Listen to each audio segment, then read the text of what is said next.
Bon bah écoutez déjà, il est dimanche matin et malgré l'orgie de la veille vous êtes debout, donc félicitations, on va commencer par ça. Personne ne s'est réveillé avec un trop gros mal de tête ou des odeurs bizarres sur certains appendices, donc c'est plutôt bon signe. On va faire les choses simplement, donc pour ceux qui ne me connaissent pas, je vais très rapidement, parce que j'ai donné une conférencière, je suis le vieux connard, voilà. Je raconte beaucoup de bêtises sur internet, mais un de mes grands dadas c'est l'histoire. J'ai été professeur d'histoire-géographie et j'écris des livres principalement sur la Première Guerre mondiale. Donc je vais vous parler entre autres de la Première Guerre mondiale, mais la conférence du jour, l'idée c'est, je vous ai amené un gros paquet d'anecdotes en fait, et de trucs plus ou moins inconnus. L'idée c'est de causer d'événements dont vous n'avez peut-être pas connaissance. Si vous avez connaissance, vous ne spoilerez pas les autres. Et on va voir des personnages qui sont soit des gens qui feraient passer un film américain pour une histoire de petite fille, des constructions sociales, soit effectivement, on va prendre des choses qui sont relativement inconnues, et puisque, écoutez, on va commencer par un truc qui s'est passé il y a pas loin d'un siècle, puisque c'était le 30 juillet 1916, donc vous voyez, on n'en est pas encore trop loin. On va parler d'un truc qui est tout con, qui est déjà allé à New York, qui a déjà visité la Statue de la Liberté, qui est déjà grimpé dans le flambeau de la Statue de la Liberté. Et bien voilà, c'est normal, et pourquoi ?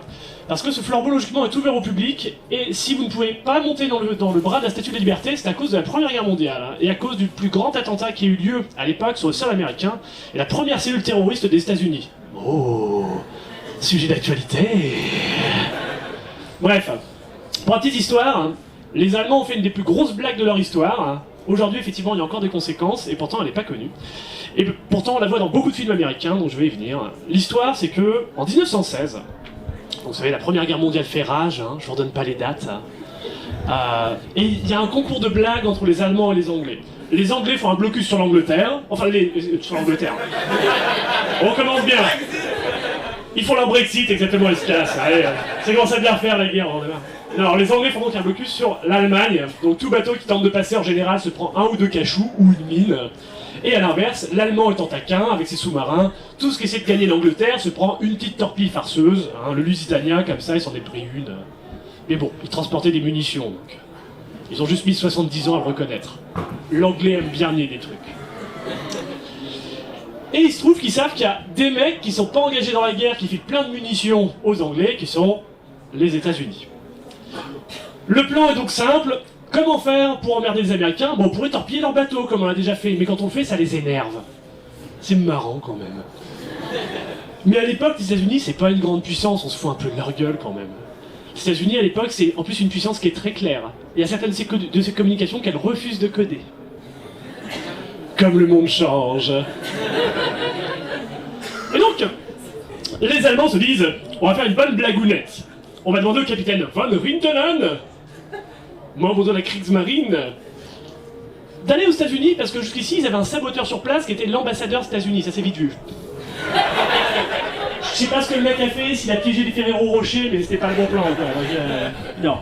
Donc ils ont fait, on va envoyer un meilleur mec, on va envoyer von Rintelen. Donc von Rintelen, avec des Allemands, il y a une très grande communauté allemande à ce moment-là aux États-Unis, décide qu'il y a un entrepôt de munitions sur une île qui s'appelle l'île de Blackton, qui est dans la baie de New York. Et ils disent, l'entrepôt, c'est là que ça transite, on va le faire péter. Subtilement. Donc ils font une technique de guerre qui est subtile, ils se font engager comme garde. Donc ça commence à parler allemand. Et les mecs se doutent de rien, c'est un entrepôt privé en plus. Non, c'est des Allemands sympas, ya, c'est le coup, donne-moi les munitions. Et pour que James Bond puisse faire des films plus tard, il lui invente un truc, la bombe cigare. Donc ils ont des faux cigares qui vont poser à différents endroits, et ça prend feu au bout d'un moment. Ça marche aussi avec des vrais cigares, mais on en parlera plus tard. Donc, le 30 juillet 1916, vers minuit, un des gardes, qui n'est pas allemand, lui, fait sa patrouille quand il voit un incendie qui démarre. Incendie plus dépôt de munitions. Il appelle les pompiers arrivent, et il se trouve qu'il y a un mec qui a fait une connerie, mais vraiment une petite connerie. À l'époque, il y a une taxe pour rester dans la baie de New York, il faut la payer si vous voulez stationner votre péniche ou votre bateau. Et il y a un mec, il a dit, putain, ça coûte cher, je vais plutôt mettre ma barge juste à côté du dépôt de munitions. Ma barge qui contient 1000 kg de TNT. 2h08 du matin, le dépôt pète, la barge aussi. Qu'est-ce que ça donne ? Ça vous donne toutes les vitres de New York soufflées sur 40 km. L'île, c'est un trou. Si vous aimez Retour vers le futur et l'horloge qui s'arrête quand il y a un éclair, il y a un bout du hangar qui décolle, qui est propulsé sur un journal qui s'appelle le Jersey Journal, et qui a une horloge, et il va se planter dans l'horloge et il l'arrête net sur l'heure de l'explosion. Classe. Pendant que tous les, effectivement, les vitriers du coin ont eu un orgasme collectif. Et Van Rintelen, qui lui-même pensait pas que ça allait péter si fort, parce qu'il savait pas pour la barge de 1000 kg de TNT. Et juste là, oh putain. Et dans la baie, il se passe un truc, il voit la Statue de la Liberté qui bouge le bras, genre waouh. En fait, les rivets du bras viennent de péter avec le souffle. En termes de tremblement de terre, c'est l'équivalent de 5,5 sur l'échelle de Richter, et ça réveille les gens dans plusieurs états à la ronde, soit à cause du tremblement, soit à cause du bruit. Donc, c'est pas mal. Il n'y aura que 7 morts, miraculeusement, dont le capitaine de la barge, qui se dit tiens, je vais rester près de ma barge. Les pompiers du coin, qui ont pris un petit peu cher, et vraiment étonnamment, il n'y a pas eu plus de victimes. Et ce qui va être encore plus formidable, c'est qu'on va penser à un accident. Bah, si vous voulez, il n'y a plus trop de preuves. Hein.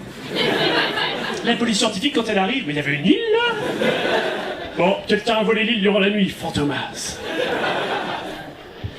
Cette île, on la voit apparaître dans un certain nombre de films américains. Elle existe encore, l'île de Black Tom, c'est juste qu'elle est plutôt plate. Et vous avez un cercle de drapeaux dessus. Et de temps en temps, dans les films, à la fin du film, le héros il va méditer. Et il y a plein de drapeaux qui flottent autour de lui. Et c'est l'île de Black Tom qui marque en fait l'ancien emplacement du dépôt de munitions. Pour l'anecdote, on finira par savoir qui a fait le coup 20 ans plus tard. Quand Rintelen, de retour en Allemagne, fera c'était moi. Les réparations coûteront 20 millions de dollars de l'époque, ce qui pourrait se chiffrer en milliards aujourd'hui. Et effectivement, malgré tout, cette histoire, il n'y a pas beaucoup de gens qui la connaissent, mais malgré les réparations, on n'a jamais vraiment totalement réussi à remettre en état le bras de la Statue de la Liberté, raison pour laquelle quand vous allez à New York, vous ne pouvez pas visiter le bras. Voilà pour une anecdote.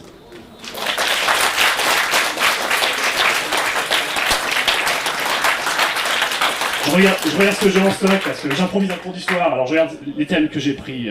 Bon, ça vous va? Je fais du sous-axolote en fait. Hein. Il est pas là et tout, il a dit t'as des anecdotes à la con? Mais je n'ai pas sa voix de stand. Ok. On va parler d'un autre truc, c'est Captain America. Rappelons l'histoire de Captain America, c'est une crevette qui un jour veut s'engager au limiter une crevette, mec. Oh, mais j'aimerais tellement être un homard. Et grâce à un super sérum, il devient un homard. Et puis on distribue les mandales et taper les gens à coups de bouclier. Captain America. Et bien en fait, on en a eu un. En France.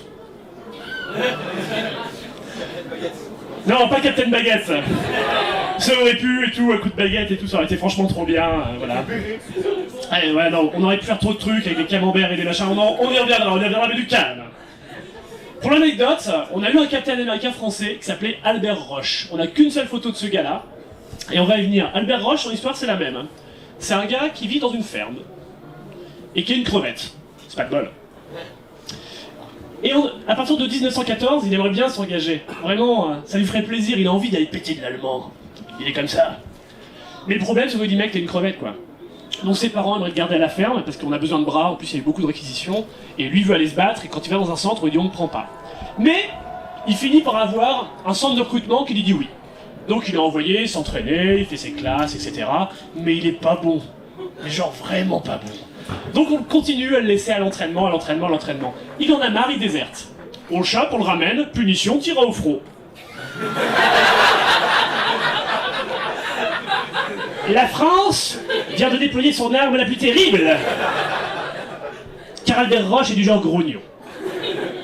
Albert Roche envoyé en première ligne, et donc dans une tranchée, quand son supérieur lui dit que ces farceurs d'Allemands ont encore mis une mitrailleuse en face.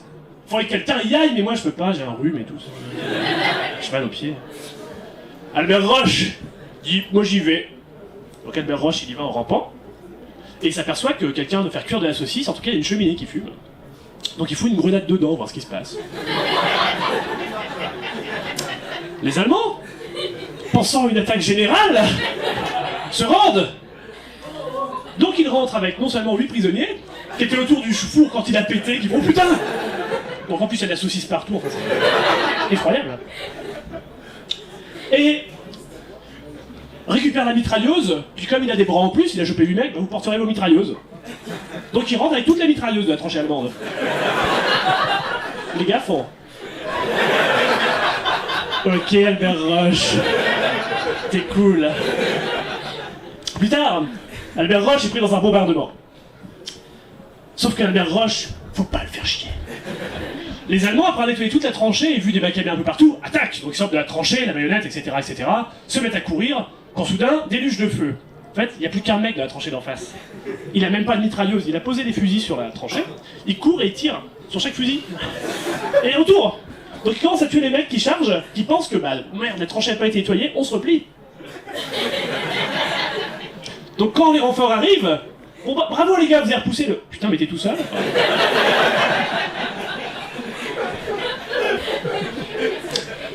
Quelques temps plus tard, Albert Roche est avec son lieutenant lors d'une attaque, quand son lieutenant est capturé. Albert Roche est pris avec. Où se laisse prendre? Les Allemands prennent le lieutenant, l'attachent à une chaise, hein, vous connaissez la petite blague, hein, on s'attache, on se met des claques, gna gna gna, bon bref.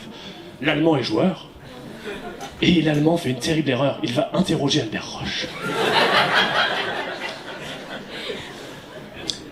Albert Roche désarme son interrogateur, là-bas, abat les deux gardes. Son lieutenant est blessé, il le prend sur son dos.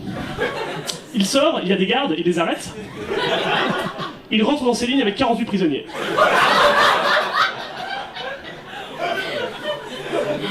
Fallait pas faire chier, Albert.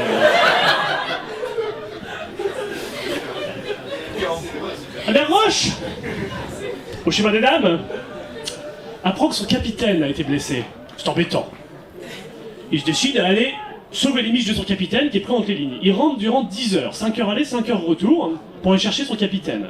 Sauf que son capitaine est gravement blessé et sombre dans le coma. Et pas de bol pour Albert Roche, il est tellement crevé que lui il se trouve un trou de but près de la tranchée et il s'endort. Parce qu'il est mort d'épuisement après 10 heures à ramper.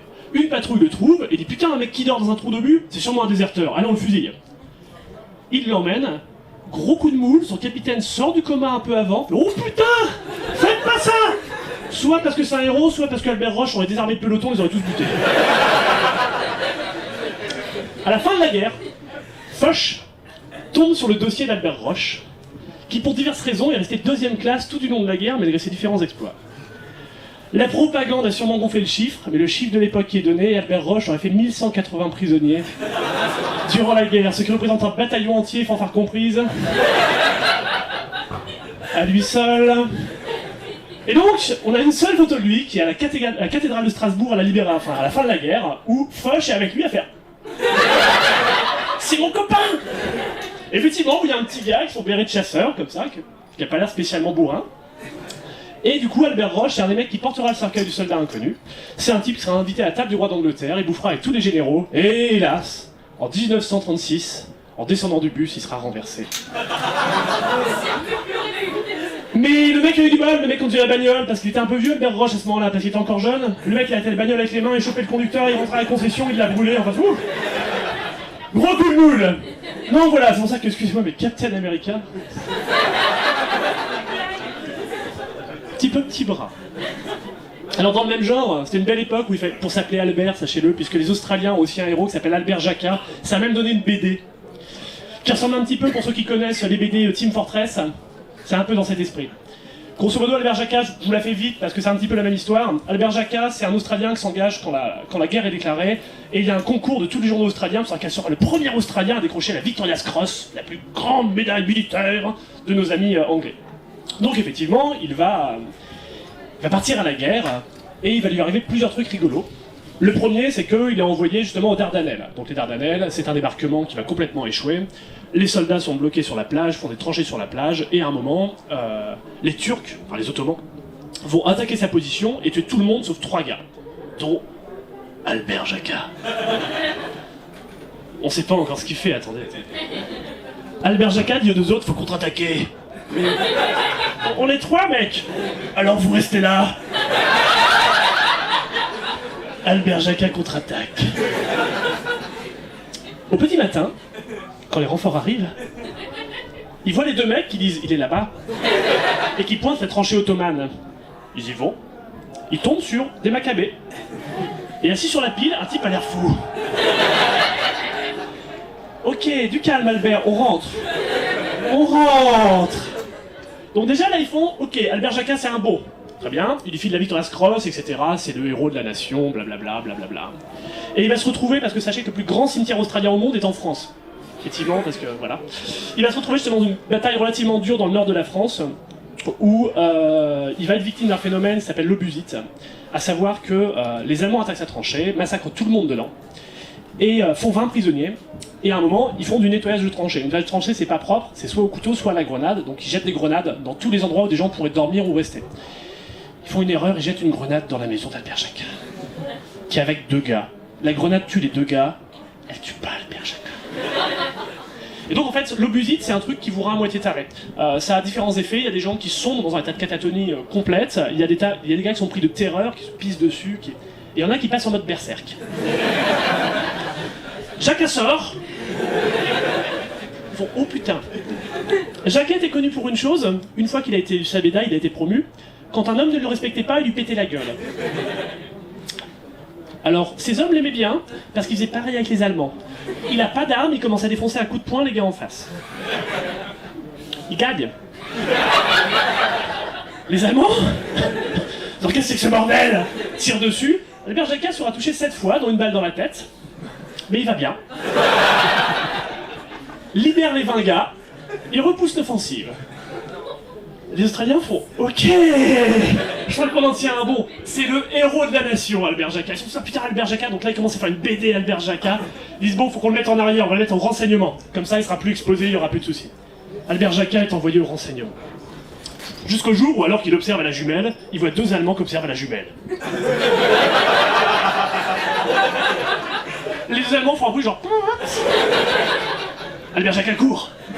Albert Jacquin sort son arme. Misfire. L'arme ne tire pas. Les Allemands font ouh, on va à la main. Albert Jacquin ramène 2 officiers de renseignement qu'il a traînés entre les lignes en faisant « A trouvé ça en chemin ». Quand Albert Jacquin est rentré chez lui, il est devenu conseiller municipal de sa petite ville. Je pense que vous vouliez voter non. Non mais je suis d'accord avec lui en fait. Ah non merde, il est mort de maladie, parce que les maladies c'est plus difficile à défoncer à coups de poing, mais je pense qu'il a essayé. Donc voilà, ça c'est voilà, une époque où il faisait bon s'appeler Albert. On va essayer de... voilà.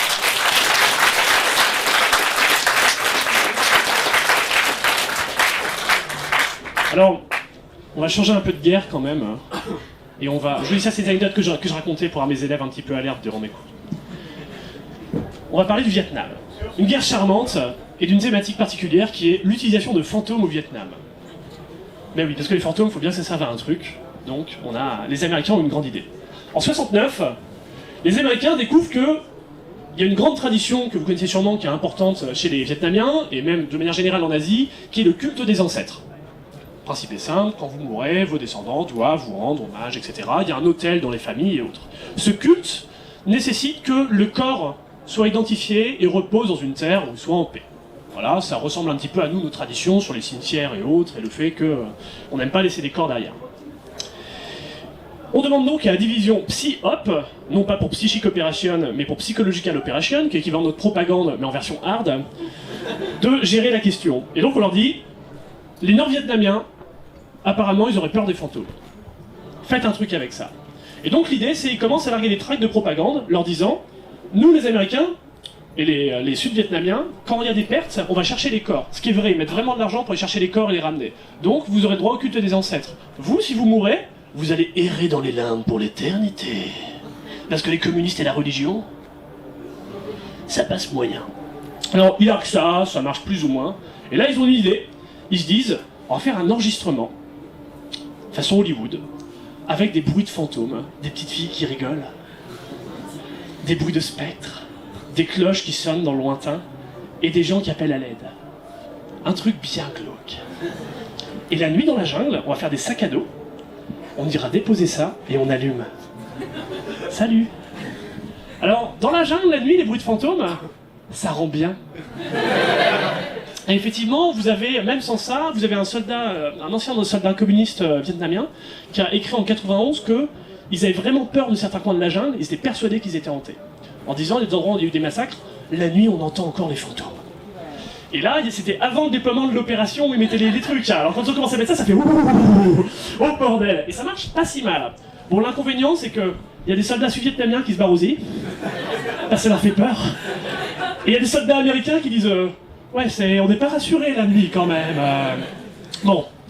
Les Américains se passaient à l'étape supérieure, ils commencent à faire ça depuis des hélicoptères. Façon Apocalypse Now. Allez, mets les projos, mec, sans les haut-parleurs, on y va. Alors ils le font, sauf que rapidement, quand il y a un bruit d'hélicoptère avec des fantômes, le nord-vietnamien se sent quelque peu obligé de tirer dessus. Et alors, le problème des équipages de l'époque, c'est qu'ils disent on a tellement des gros haut-parleurs sur l'hélicoptère qu'on peut pas riposter, donc on se fait massacrer. Ça leur donne une idée d'américain. On va mettre des haut-parleurs plus petits, ils reviennent le lendemain, le haut-parleur est plus petit, et ils ont une mitrailleuse de chaque côté. Donc quand ça commence à tirer, tiens, foiré! Bon, et ça marche bien, parce que comme ça les énerve vraiment, ces bruits de fantômes, ça leur permet justement de riposter. Et pour le deuxième effet qui se coule, ils ont un deuxième hélico derrière avec des roquettes. Et en fait, ça veut juste à énerver les gens, genre on est des fantômes, les gars font reculer. L'état-major leur dit non mais on n'a pas fait des cassettes pour ça quand même. Qu'est-ce que vous foutez les gars? Au même moment, les bateaux américains disent putain ça marche trop bien, on va faire pareil. Donc les bateaux américains passent sur les rivières et le long de la côte, foutent les radios, et quand ça commence à tirer, ils envoient du mortier. Et à chaque fois que les Vietnamiens ratent, à bord ils ont des boîtes à rire géantes qui font ha ha quand les gars ratent. Donc c'est vraiment une guerre de putes. Et à la fin, ils font la même chose avec ce qu'on appelle les gunships, donc vous savez, ces gros avions qui tournent au-dessus. Alors à l'époque, ça s'appelle Puff the Magic Dragon, parce que ça fait une super traînée, quand ils tirent, on dirait un petit dragon qui vole. Et donc ils envoient un hélico faire du bruit, tout le monde tire dessus, et là ils font, vous voyez un DCA? Bah oui, ouvrez le feu. Donc l'avion au-dessus. Bon. Et ils vont, justement, ça va un petit peu saccager tout l'effet de l'opération de SEOP. Mais, jusqu'au bout de la guerre, le concept des opérations de SEOP va quand même servir à effrayer l'ennemi, et il commence même, il y a des soldats qui sont censés faire des combinaisons du genre, vous prenez un lance-grenade, vous mettez une grenade au phosphore dedans, donc qui éclate en faisant un joli feu, vous tirez, et quand ça explose, vous lancez le son. Donc ça fait une lumière dans les bois qui s'allume, et puis un rire de petite fille. Donc un truc bien putasse.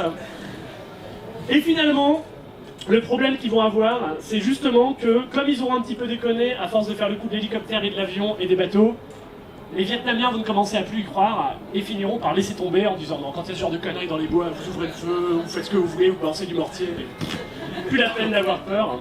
Mais on a encore des témoignages aujourd'hui qui disent que ils se faisaient caca dessus. Donc il y a véritablement eu un emploi de fantômes. Il y a des petits fantômes dessinés sur les cassettes, c'était tout mignon, durant la guerre du Vietnam, pour aller faire peur aux gens dans les bois. Voilà.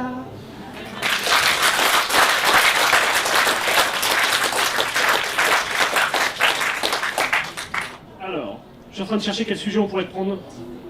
J'en ai d'autres. J'en ai un qui est vite fait quand même.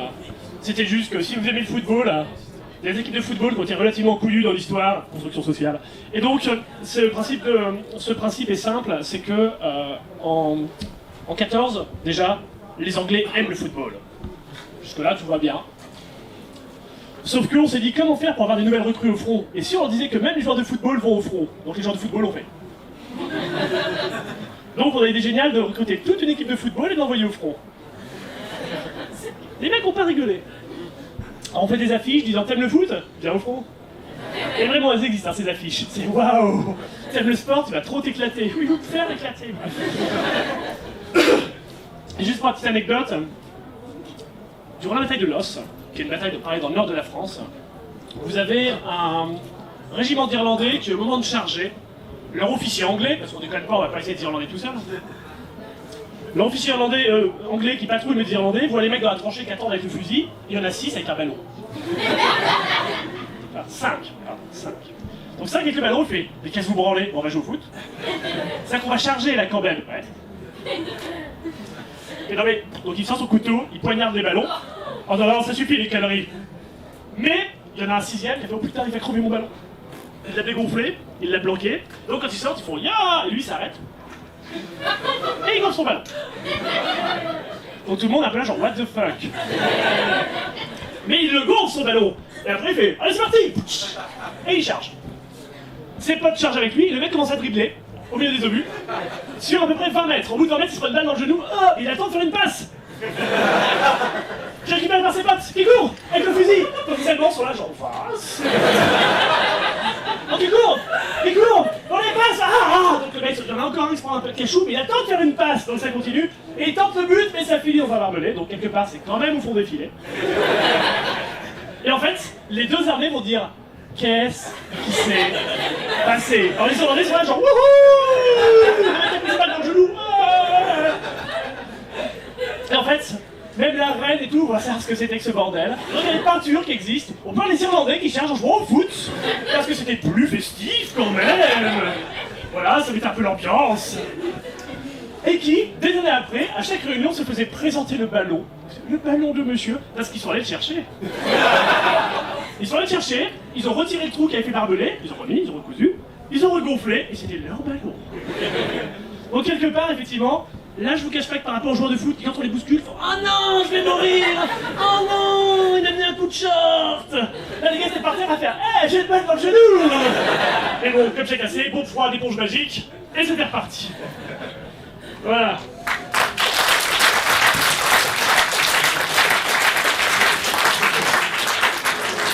Bon, je vais reprendre une histoire de gros bourrin. Je sens que vous les aimez bien, l'histoire du gros bourrin. Si j'avais su, j'aurais pris que ça. Parlons d'un peuple étrange et mystérieux, les Belges. C'est une légende. Parfois la nuit, une odeur de frites. Quelqu'un qui dit 8. Ou 90. Et voilà. Il ne dit pas 8, le Suisse. Mais 90, je suis d'accord. Bref, allons-y. Durant la Seconde Guerre mondiale, puisqu'on n'a pas encore parlé de celle-là, c'est dommage, comme vous le savez, la Belgique se prend un cachot, comme nous. Il se trouve qu'à l'époque, il y a le baron Jean-Célis de Longchamp, officier de cavalerie belge, qui fait « Je vais tous les défoncer ». Et la Belgique se fait défoncer. Tant pis, j'irai tous les défoncer en France. Mais Dunkerque, donc il va en Angleterre. Il fait « On peut défoncer des gens ici ?» Ah non, quand on est en France, bon bah j'y vais. Bientôt en France, ah non, on se rend. Bon. Je vais aller à Marseille, donc traverse toute la France occupée, jusqu'à Marseille pour aller péter les gueules. À Marseille, il fait « Où est-ce que je vais aller ?» Gibraltar. Il va à Gibraltar, on dit « Ah, bienvenue baron, mais ici on garde Gibraltar. On n'a pas tué Hitler. » Putain, mais t'es qui? Oh là, il a l'air soupolé celui-là. Donc le baron il dit c'est pas grave, j'ai entendu dire qu'il y avait des aviateurs belges quelque part au Maroc, je vais les rejoindre. Donc il va au Maroc, c'est les gigs, on pète des gueules. Et là il y a des vichistes qui font oh putain, non, l'arrête. Donc il l'arrête, il le ramène à Montpellier dans un camp de prisonniers en disant haha, c'est moi le malin, je vais tous vous démonter. Donc il s'évade. Il va en Espagne, et là il y a les fascistes qui font faut l'arrêter, tous vous démonter. Donc il regagne l'Angleterre, ils font ok, ah non mais c'est bon, t'es motivé, on va te trouver un truc à faire. Donc il lui confie un Typhoon. Un Typhoon, c'est un avion qui a 4 canons de 20 mm pour découper des locomotives blindées. Tout le monde se dit, il est un petit peu, comment dire, nerveux. Je suis pas sûr que lui confier ça, serait une bonne idée. Donc un beau jour, l'officier de la RAF en charge de l'escouade d'ouvrage ce char belge reçoit un message du baron disant « Est-ce que je peux aller attaquer Bruxelles ?» Les gens avec une escadrille? Non. Il faut dire qu'au même moment à Bruxelles, quelqu'un a fait une connerie. Hans de la Gestapo arrête des Belges, et les Belges ont dû lui dire « Mec, tu fais une connerie. Je connais un gars, il est baron, il va te démonter. Je m'en fous de ton ami, qu'est-ce que tu veux qu'il fasse d'ici? Tu fais ce que tu veux. Il faudra pas dire que je t'ai pas prévenu. » Donc effectivement, la RAF dit « Non mais écoute, ça suffit les conneries, tu vas pas faire ta mission. » Sauf qu'un jour, il fallait mitrailler une gare en Belgique. Il va mitrailler la gare, mais les autres, ils y tirent pas beaucoup, le baron, quand même. On dirait qu'il garde ses munitions pour un truc. Et sur le chemin de retour, il coupe sa radio. Et va où? Quelques instants plus tard, au-dessus de Bruxelles. Le baron, qui n'a jamais piloté au-dessus de Bruxelles, connaît pas bien les rues, alors il prend les avenues. Comme un piéton. Donc il remonte une avenue, au bout de laquelle il y a le bâtiment de la Gestapo.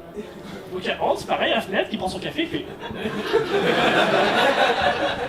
Hans, est en train de voir un truc conçu pour défoncer des locomotives qui arrive droit sur lui.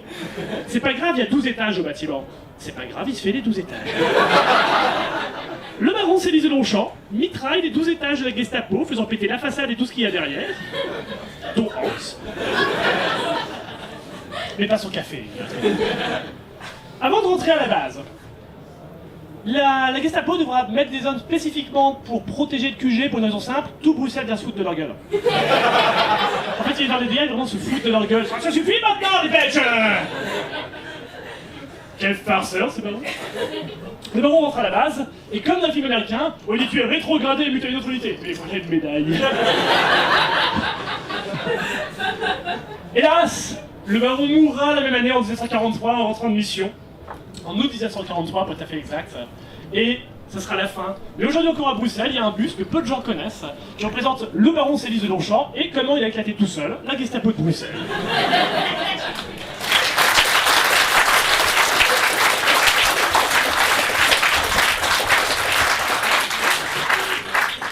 Bon, j'ai pas trop parlé de farceur allemand de l'autre côté, donc on va en prendre un quand même. Alors, je vais juste reprendre son nom parce que je ne l'ai plus en tête, et vous voyez, encore une fois, j'improvise beaucoup. Voilà, capitaine Tilling, ça sonne pas spécialement allemand. En fait, en 1914, les Allemands ont débarqué en Normandie. Vous ne le savez pas, et pourtant, si. En 1914, les Allemands ont un plan. Les renforts français arrivent par chemin de fer. Donc, ce qui serait bien, ce serait de faire péter le chemin de fer ou alors d'inventer la SNCF, comme ça c'est foutu. Puisque la SNCF est en grève avant même sa création, ils décident de faire sauter les voies de chemin de fer, ce qui sera plus simple. Donc les Allemands se disent, bon, comment on fait? On va envoyer 4 camions bourrés d'explosifs et d'hommes. Et des camions français? Non, des camions allemands. Les gens, on est déguisés? Non. On met nos uniformes? Oui. C'est les Français, ils sont cons. Et ils tentent. 4 camions, par un beau jour de septembre 1914, partent donc au milieu des lignes françaises, de nuit. Or de nuit, les Français font... Mais c'est pas trop des camions à nous, ça, quand même. Qu'est-ce que t'en penses, Maurice? Passe-moi ton fusil, Maurice, on va tirer un peu dessus. Donc, ça sent un peu de caca dans les camions, parce que les assis sur les explosifs, quand même, bon. Mais, ça passe. Au petit matin, quand le soleil se lève brillamment sur les campagnes françaises, nos 4 camions s'aperçoivent que durant la nuit, il y avait du bruit autour d'eux. Effectivement, ils sont tombés d'un régiment français, qui marche avec eux. Pour être exact, c'est un régiment de cavalerie, donc en plus sur un niveau, genre... Putain, conduite, je crois qu'ils nous regardent. Mais les Français se disent, 4 camions allemands? C'est trop gros. Et ils passent. Les Allemands se regardent, genre... Alors, bah, ils continuent. Ils y vont jusqu'à Normandie, bordel. De toute façon, à partir de loin, donc ils vont se faire les mains. Et là, sur place, ils commencent à se dire, merde, on a des soucis mécaniques, il y a 2 camions qui tombent en panne. Bon, bah les gars, on va transférer l'explosif, mais on n'a plus de place pour tous les hommes. Putain, mais on va se faire gueuler quand même, parce que nous, on fait quoi, les 10 restants? Bah, vous rentrez. Non mais, genre, on rentre chez nous, on est derrière les lignes en uniforme, on va se faire gueuler. Oui. Et genre, ils vont savoir, du coup, qu'il y a des mecs. Ils sont français, mec. Donc les Français tombent sur 10 Allemands dans les champs. Bon. Les autres camions. L'Allemand est confiant. Puisqu'arrivant en Normandie, il commence à tomber sur des civils, quand même, qui voient les camions passer, qui voient des mecs descendre, des uniformes étranges, un gros accent, doivent être anglais. Il est prêt pour des Anglais. Les Allemands commencent à taper des siestes, entre 2 sabotages, de débosqués.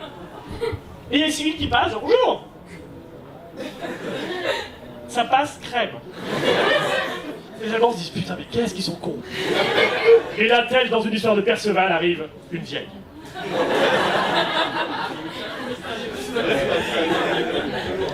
La vieille fait du genre, oh putain, les Allemands.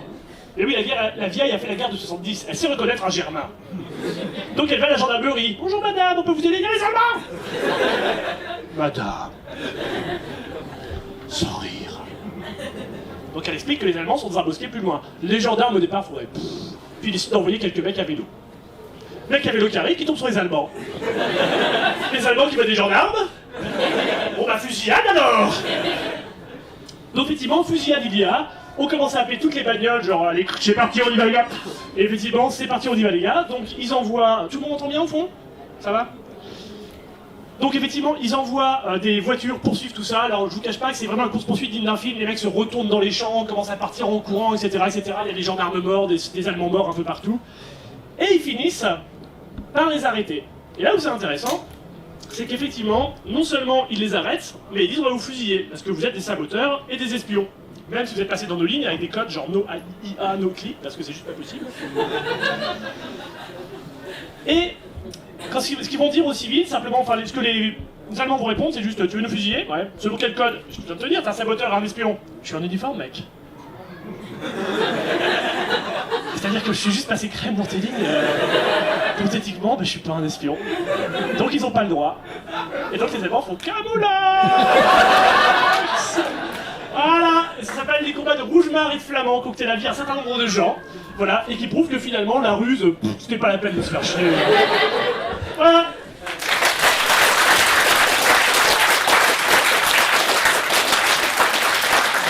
Alors, qu'est-ce que j'ai en stock? J'ai l'histoire de Char bourrin. J'ai l'histoire du Bismarck. Et après, qu'est-ce que j'ai que je pourrais vous faire? Des chauves-souris au napalm. Ça vous tente là? Batman. Et Nars. Durant la guerre, les Américains, jamais à court de bonnes idées, ont un dentiste de chez eux qui se dit ça serait bien qu'on arrive à cramer toutes ces villes japonaises pleines de japonais. Mais les bombes, c'est pas pratique, parce que les pompiers japonais sont extrêmement réactifs pour la simple et bonne raison qu'à l'époque, les maisons étant beaucoup en bois et papier, ça boule bien, donc les pompiers ont un peu l'habitude. Le plan serait donc comment faire pour allumer des incendies partout sans avoir à envoyer des bombardiers partout. Et là, il y a un mec qui a une idée, c'est donc ce dentiste qui dit au Texas, on a une grotte où il y a des millions et des millions de chauves-souris. Et si on attachait à chacune d'entre elles une ceinture de napalm? Car au petit matin, la chauve-souris irait chercher un nid, quelque part dans une ville japonaise, et elle pèterait. Je crois que le mec fallait qu'il couche. Là, voilà, il y avait une tension sexuelle, il y avait quelque chose. Où effectivement, petit, il a eu un mec déguisé en Batman qui lui a fait des choses, mais il y avait un problème. Donc ils se disent, on va développer un méga plan, on va faire des bombes où en fait c'est des cages qui tombent, qui s'ouvrent, qui libèrent plusieurs milliers de chauves-souris, et qui ont chacune une ceinture d'explosifs. Elles ne crient rien. Donc, ils prévoient commencer à faire ce plan-là, ils s'entraînent et ça marche incroyablement bien. Parce qu'effectivement, les chauves-souris vont toujours trouver un endroit sombre et un recoin, ce qui veut dire que les pompiers ne pourront jamais être partout à la fois. Et ça va cramer les villes, mais super facilement. L'armée est méga fan. Sauf que, les chauves-souris s'échappent. Et sur une base du Texas, il n'y a qu'un endroit où il y a de l'ombre, c'est sous le réservoir de Carblanc. La base crame. Les gens, bien. L'armée abandonne en se disant putain, c'était vraiment de la merde cette idée. Ah non, ils l'ont pas fait finalement. Mais sur le papier, c'était pas mal. Et je vais enchaîner juste sur une autre histoire, mais j'en parle brièvement dans le bouquin. J'essaie de vendre. C'est les pigeons qui servent de tête chercheuse. Durant la guerre, on s'est aperçu d'un truc, c'est que les pigeons c'est con, mais il y a un truc que ça sait bien faire, c'est chier au bon endroit. Vous le savez, dans une terrasse, ils prennent du café et ploup. Et au-dessus, celui que vous aviez nourri avec ce bout de croissant se venge. Enculé. Donc ils se disent, voilà ce qu'on va faire, ils prennent des écrans et ils mettent des perchoirs, gauche-droite au bas, et il y a une image au centre. Et donc il faut qu'ils sautent sur les perchoirs pour la laisser au centre l'image. Et à chaque fois qu'ils font ça, il y a des grains qui tombent. Donc ils apprennent à maintenir l'image au centre. Donc si on les met dans un missile guidé. La première fois de l'histoire que le pigeon allait être utile. Bon, pas des pigeons voyageurs. Parce que les pigeons voyageurs, après qu'une fois sur deux, partent faire caca ailleurs, hein, c'était dramatique. Donc, ils tentent ce coup-là. Bon, le problème des pigeons, vous connaissez ce que c'est, hein, c'est qu'ils sont souvent de cible, des fois, voilà, ils vont faire caca ailleurs, des fois ils tombent sur un magasin Apple, enfin ils sont un truc bizarre, donc voilà, oh, qui a trollé, c'est vraiment dégueulasse. Et finalement, à l'époque, on invente juste avant, c'est ce qui nous a sauvés d'une apocalypse de pigeons, le missile guidé, le vrai, et qui fait qu'on n'a jamais eu à employer les pigeons. Et ce qui veut dire que quelque part dans la nature, et ça pourrait donner lieu à un très grand film, des pigeons avec un entraînement militaire ont été relâchés. Ce qui, à mes yeux, explique parfaitement ce qui se passe à Paris aujourd'hui. Donc vraiment, les animaux, c'est de la merde.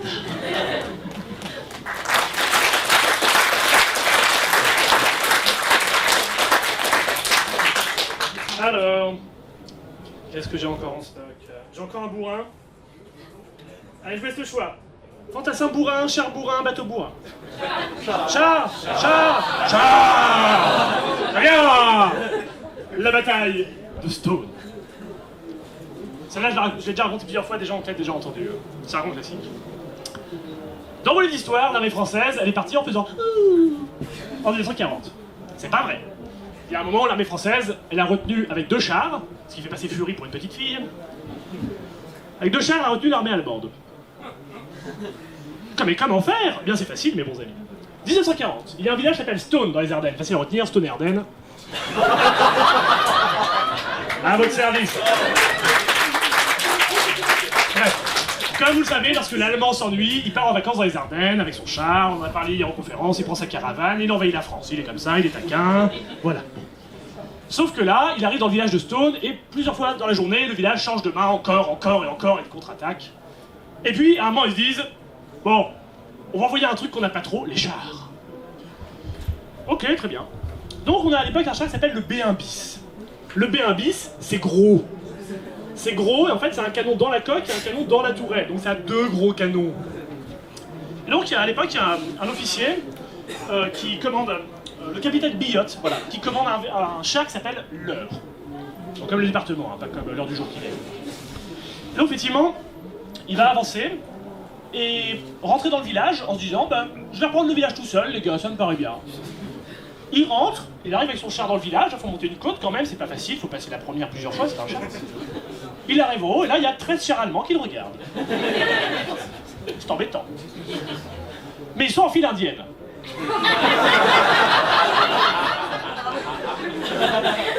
Pilote, qui est joueur, se dit qu'est-ce qui se passe? C'est que mon canon de coque, je tire celui du fond, et que la tourelle, je tire celui d'à côté. Ça fait une file qui est bloquée, ça se balance pas comme une Twingo, hein. Va faire un créneau avec un char, toi, tiens, amuse-toi. Donc il le fait, il pète les 2 premiers chars, donc les autres font mais fuck. Donc commence à ouvrir le feu dessus. Bah lui en monte, puis il les pète un par un. Il se fait les 13 chars, les gars, les Allemands font putain mais... non. C'est quel code mode là, non. Donc on s'entend, ils mettent 2 canons anti-chars en batterie. Ah, on va t'avoir. Bon bah les 2 canons disparaissent. Et le char rentre à la base, tranquillement, après avoir nettoyé tout le village tout seul. Il rentre, on compte sur la coque, il y a 140 obus qui l'ont touché. Il n'y en a pas un qui a percé. Donc les Allemands font. Les Français font. Le lendemain, Guderian dit putain mais c'est quoi ce bordel hier? On va remettre des mecs et cette fois on va les feinter, on va mettre des fantassins dans les fossés de chaque côté du village. Comme ça on les attend ces petits fourbes. Et on veut pas qu'ils en nous fassent la même. Pourtant, dans le village d'en bas, un B1 bis qui s'appelle le Rigvir, cette fois, dit « C'était rigolo ce que vous avez fait hier, et si on refaisait la même? Allez, on met ça !» Monte au village. Donc les Allemands dans les fossés font « Haha, ils vont tomber dans notre piège !» Donc ils commencent à arroser tous les interstices par lesquels les équipages peuvent regarder. Si on peut pas percer le blindage, on va tuer l'équipage. Donc ils voient dans le fossé plein de mecs alignés qui tirent sur eux. Donc ils roulent, ils tirent, ils roulent, ils tirent, ils roulent, ils mettent la chenille dans le fossé. Et il roule. Quelques minutes plus tard, à l'entrée de Stone, le Rigvir se présente avec, sous la chenille droite, passons. Les Allemands se rendent sans combattre et le Rigvir reçoit le nom de boucher de Stone, qui sera recherché une fois la France prise, c'est-à-dire qui est l'enculé qui a fait ça. Ils la trouveront pas. Et effectivement, tout le monde a mis les voiles. Donc ils retrouveront juste les chars vides avec les mecs qui font salut. Et pour information, le capitaine Billotte, le commandant du premier char, sera ministre sous De Gaulle, parce que quitte à avoir repris un village tout seul, autant finir ministre. Alors qu'aujourd'hui, des ministres qui ont repris des villages tout seuls. Déjà qu'en général, ils perdent des villes. Alors... Bref. Voilà.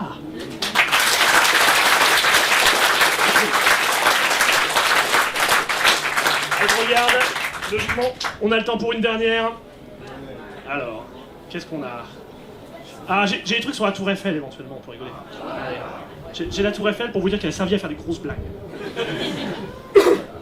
Et une histoire de pirate en plus. La Tour Eiffel a inventé la guerre électronique, sachez-le. Les premiers hackers, et en utilisant vraiment des techniques de vieux pirates. Comment? Première guerre mondiale, les Allemands ont un gros truc rigolo qui s'appelle le Zeppelin, une sorte de saucisse volante qui régulièrement passe, larguer des bombinettes, s'en va en faisant hi hi hi. Bon, bref. Ça nous fait pas marrer. On va conclure justement ça sur les bombardements de Paris. Oh, j'ai même un peu de temps en fait finalement. On va parler des bombardements de Paris en général. Donc, longtemps, les premiers bombardements de Paris, pour la petite histoire, c'est pour vous dire qu'au début c'est tellement exotique quand on bombarde Paris que c'est des avions qui viennent, qu'on appelle les Taubes, qui signifie colombe en allemand, et qui larguent des grenades. Et des messages, du genre rendez-vous, on arrive. Bon. C'est tellement exotique que les Parisiens, il y a un commerce de chaises longues et de jumelles où ils font oh Paris a toujours été Paris. Si on peut arnaquer un touriste, on l'arnaque. Donc, déjà voilà. Ensuite, les journaux ont toujours été les journaux.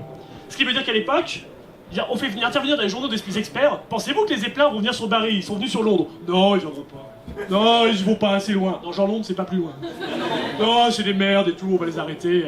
Quelques jours plus tard, en pleine nuit, les gens sont réveillés par le bruit des canons de la ceinture de Paris. Alors je vous cache pas qu'effectivement ça va être bizarre de se réveiller à Paris avec le bruit du canon, donc ils se réveillent et à l'époque on n'a pas inventé l'alerte aérienne, donc il y a des bombes qui tombent, qui font pas beaucoup de blessés, et à l'époque comment on fait pour se faire l'alerte aérienne? C'est des pompiers qui passent avec une trompette à fond dans une voiture, sauf que jouer de la trompette dans une voiture sur des pavés... Donc on va distribuer dans les journaux des cours de solfège pour reconnaître vaguement, pour savoir quand est le début d'alerte, quand est la fin d'alerte quand même. Mais juste ça ressemble à ça. Pourquoi pas? Et ils nous font chier quand même envoyer des éplats. Bon, en 17 ils recommencent. Là on dit ok, déployer l'arme secrète, la Tour Eiffel. On l'avait bien caché jusqu'ici, on a mis une bâche dessus. Donc, on s'aperçoit que la Tour Eiffel c'est une méga antenne radio, donc si t'écoutes, t'entends justement France qui dit ah on arrive pour bombarder, on va faire des plaques. Bon. Donc ils envoient à France des faux messages. Apple c'est pas cher. Sistas. Paris c'est sur ta gauche. Ils font le coup à France, le pauvre. Et France finit au-dessus de la Haute-Marne. Oh putain, le piège. Oh merde. Donc voilà, on sait que là il fera pas de dégâts ou qu'il s'écrase en Haute-Marne, n'avez pas de soucis. Donc il s'écrase en Haute-Marne, ce pauvre Zeppelin. Ils font putain enfoirer la Tour Eiffel quand même. Premier DJ de l'époque. Et effectivement, donc première attaque électronique, on a détourné une radio de nos amis allemands pour leur foutre leurs éplats en l'air. Ça a marché. Donc les Allemands se disent bon on va prendre des problèmes à l'envers. Ils utilisent la Tour Eiffel pour nous farter, et on va prendre l'émetteur de la Tour Eiffel et on va s'en servir de cible, comme ça on a le droit dessus. Les Français l'apprennent. Le Français fait un vieux truc de pirate. Il met la Tour Eiffel à fond, le Zeppelin arrive, et il fait attention, 3, 2, 1, tu coupes. On avait la même fréquence à fond, mais genre en Haute-Marne.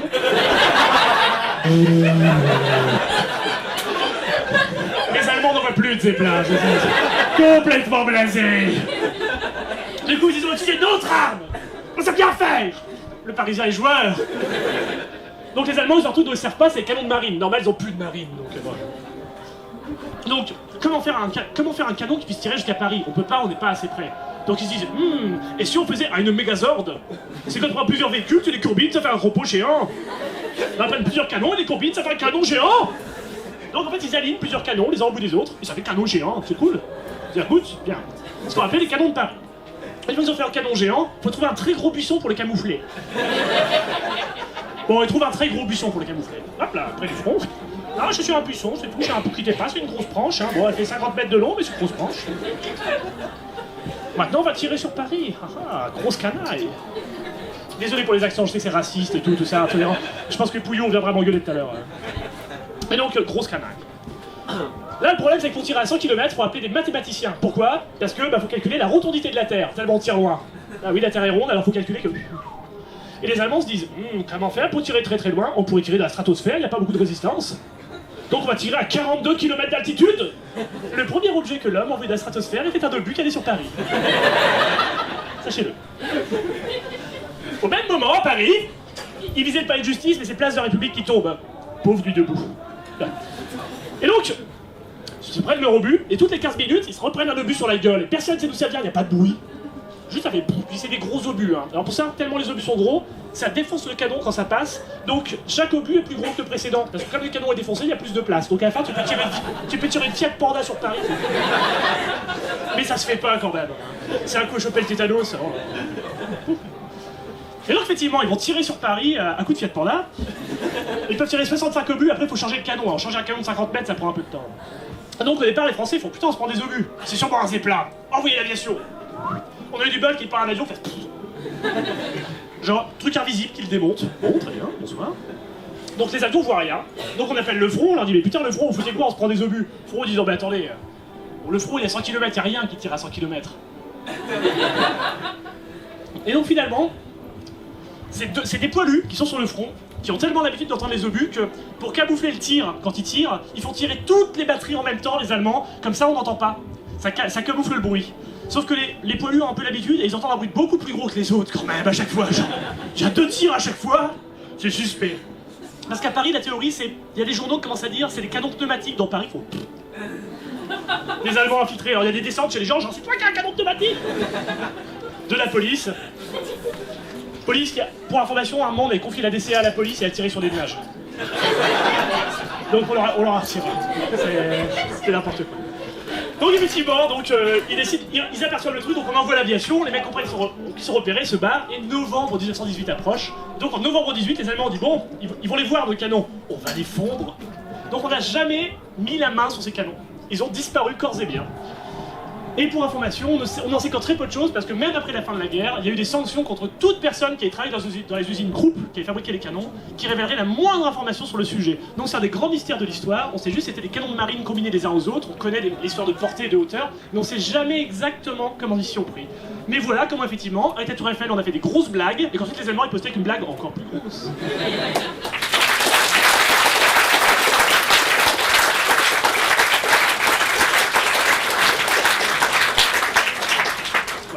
Pour l'anecdote, il faut savoir aussi que les zeppelins ont des histoires tristes, genre un zeppelin qui un jour s'est écrasé dans la Manche, et en fait, ce qui a tué ce zeppelin, c'est une zone de pêche, faut le savoir. Comment une zone de pêche peut tuer un zeppelin? Le mec s'est écrasé, il y a un bateau de pêche anglais qui est passé. Il aurait pu sauver tout le monde, et c'était les ordres qu'ils avaient de sauver tout le monde. Sauf que quand il a vu le zeppelin, il a fait « Ouais, enfin, ça c'est une zone de pêche, on devrait pas être, c'est interdit. » Bon, t'as pas vu. Donc les Allemands ont fait « Dites donc, il y a des mecs qui sont morts là, ils ont parlé d'un bateau quand même, les survivants C'est pas nous, c'est pas nous. » Et là où ils ont vraiment pas eu de bol avec ce bateau, les Anglais, c'est qu'après ils l'ont désarmé, ils ont viré les trucs de pêche du bateau, ils en ont fait un petit bateau de guerre. Et un jour que le bateau de guerre part en mission, c'est le jour où il y a toute la flotte allemande qui arrive sur l'Angleterre. Donc il arrive et fait « Oh merde, on a encore le nom qui part sur le bateau ?» Donc ils ont une longue explication, ils vont dire c'est pas nous, c'était le capitaine du bateau de pêche, nous on est gentils, on est juste un bateau de guerre, c'est le pêcheur l'enfoiré. Et donc le pêcheur a dû écrire en Allemagne pour dire effectivement c'est moi l'enfoiré. Bisous de Londres. Quelle triste histoire. Voilà. Allez, une petite dernière avec un gros bourrin pour finir. Ça va, on fait comme ça. Il me reste 10 minutes, après moi je m'arrête pas sinon, hein, donc... On va parler de Bernie Atkins, qui a été décoré il y a 2 ans par Barack Obama. Qu'a fait Bernie Atkins? En 1966, Bernie Atkins est un administratif à Berlin. Sa mission, taper à la machine. Mais Bernie veut être béret vert. Bernie veut taper des gens. Donc Bernie va devenir béret vert. Et Bernie, en 66, il est du coup envoyé dans une vallée qui s'appelle Acho, d'où l'expression qui va avec. Et effectivement, il va tout au fond de cette vallée, dans un poste avancé de l'armée sud-vietnamienne, pour les entraîner et tenter de tenir sur le front. Chose qu'on n'a pas inventée, donc il avait quelques forces spéciales comme lui, des bérets verts, et voilà. Sauf que la nuit, on a un peu les choc-ups dans la base, parce que sur la radio, dès qu'on allume la radio, ça parle vietnamien, et c'est pas nous. Et tout autour de la base, on voit des ombres qui bougent, il y a des lumières un peu au loin, ça sent pas bon. Et effectivement, au beau milieu de la nuit, il y a des obus de mortier qui commencent à tomber sur la base. Donc, tout le monde part se planquer, et il y a un obus qui tombe sur la casemate de Bernie Atkins, ce qui le réveille. Là encore, l'armée américaine vient de révéler son arme la plus terrible, Bernie Atkins tout seul. Bernie Atkins sort, il n'a pas pris son café, il est grognon, il va voir le mortier de 80 mm le plus proche et il riposte au hasard. Je sais pas où vous êtes, mais je vais raser la jungle. Donc il riposte au 81 mm. Donc les Vietnamiens font, c'est qui cet enfoiré qui riposte? Vous m'arrosez le truc le mortier là. Donc il l'arrose, Bernie se prend un obus, il est soufflé hors du trou, il a le dos brûlé, il se réveille, il y retourne. Bon, Vietnamiens disent ça commence à être lourd, on va attaquer de manière plus traditionnelle, hein, donc ils chargent. Bernie, il a toujours son mortier. Bon, ils s'en prennent plein la gueule avec le mortier quand même. Mais de temps en temps, les tirs s'arrêtent. Ah oui, et pourquoi? Bernie sort du camp pour aller chercher des blessés. Il retourne au mortier, il remet. Bon. Dis donc Bernie, grosse forme aujourd'hui. Et donc justement, là où Bernie va commencer à faire des blagues, c'est que non seulement il continue à bombarder, mais en plus, l'armée américaine a refusé d'envoyer des renforts, mais elle accepte de les évacuer. Donc il y a un petit aérodrome sur la base, il y a des avions qui vont venir se poser. Donc Atkins traîne les mecs jusqu'à l'avion, et là on commence à les tirer dessus. Qui est-ce? Les Sud-Vietnamiens ont tellement peur de l'armée vietnamienne qu'ils changent de camp. Donc il y a un camion bourré de mecs qui arrive sur lui qui les tire dessus. Bon bah, il tue les gens du camion. Tout seul. Puis comme le camion il gêne la piste, bah ils veulent bouger. Et il attend de charger les blessés. Donc là ils font ok. Là je me dis copain, c'est les yeux de l'amour quoi. Attendez, j'ai dit ok Google sans le faire exprès semble-t-il. Ce téléphone est vraiment mystérieux. Voilà. Donc ensuite il va continuer à mitrailler et en plus il y a du ravitaillement qui est largué mais qui tombe à côté de la base. Je vais le chercher. Donc il va le chercher, il le ramène tout en évacuant les blessés. Et puis arrive l'heure du drame. Bernie n'a plus de munitions de mortier. Les Vietnamiens rentrent. Vous avez vu le commando? Il y a un mec qui attend avec un bazooka. Les Vietnamiens sont vraiment pas contents. Bernie est joueur. Et donc, Bernie repousse les Vietnamiens au bazooka. Et puis, à un moment, il commence à rentrer dans une partie de la base. Oui, là, il voit un avion qui passe. Napalm! Oh non! Bon, donc ils envoient une autre escouade aller chercher l'enfoiré qui a appelé Napalm. Ils rentrent dans la base de commandement où il y a la radio. Bernie. Qui les abat.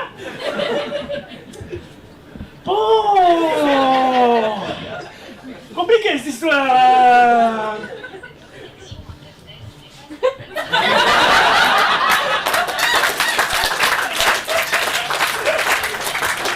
Tu m'en diras tant, toi, vas-y. Donc effectivement, alors à ce moment de la journée, il faut savoir que Bernie est considéré comme ayant reçu entre les balles, les shrapnels et les obus de mortier 18 blessures différentes. La nuit tombe, bah il continue. Durant la nuit, il tire à la mitrailleuse. Et quand il a le temps, il s'arrête pour aller porter des blessés. Il dit tiens, prends la mitrailleuse, on va aller porter le mec. Donc il porte des blessés alors que lui-même est blessé, jusqu'aux avions. Et puis, malgré ces mitraillages, la base tombe. Et il reste quelques bérets verts et sud-vietnamiens qui sont restés loyaux, et il y a le dernier avion qui part sans eux. Maintenant, ils peuvent plus se poser. Bernie dit, bon, on va s'en sortir. Mais comment, chef? Je vais te montrer. Donc ils font un trou dans les lignes, ils sortent, et effectivement, là, ça aurait dû mal se terminer pour eux, parce que l'armée vietnamienne est sur leur trousse et compte bien massacrer le mec qui a fait tout ça. Et là sort un tigre mangeur d'hommes. Et les Nord-Vietnamiens, parce qu'il y a leur rapport, témoignent que eux ils ont dit putain jamais on va dans la jungle quand il y a un tigre comme ça. Lui il y va. Et je pense que le tigre il a fait je vais te manger, putain non c'est le tigre. Tu rentres chez ta mère. Il a été récupéré. Et donc, comme cette histoire est absolument rocambolesque, le temps que tout soit vérifié, il a été décoré qu'en 2014 par Barack Obama, où il a reçu une belle médaille, papy, et accessoirement, il est sur ce qu'on appelle le mur des héros au Pentagone, où il n'y a que quelques noms qui sont gravés, des mecs qui ont vraiment fait des trucs, mais juste complètement improbables. Donc voilà, Bernie Atkins en fait partie. Maintenant, vous savez.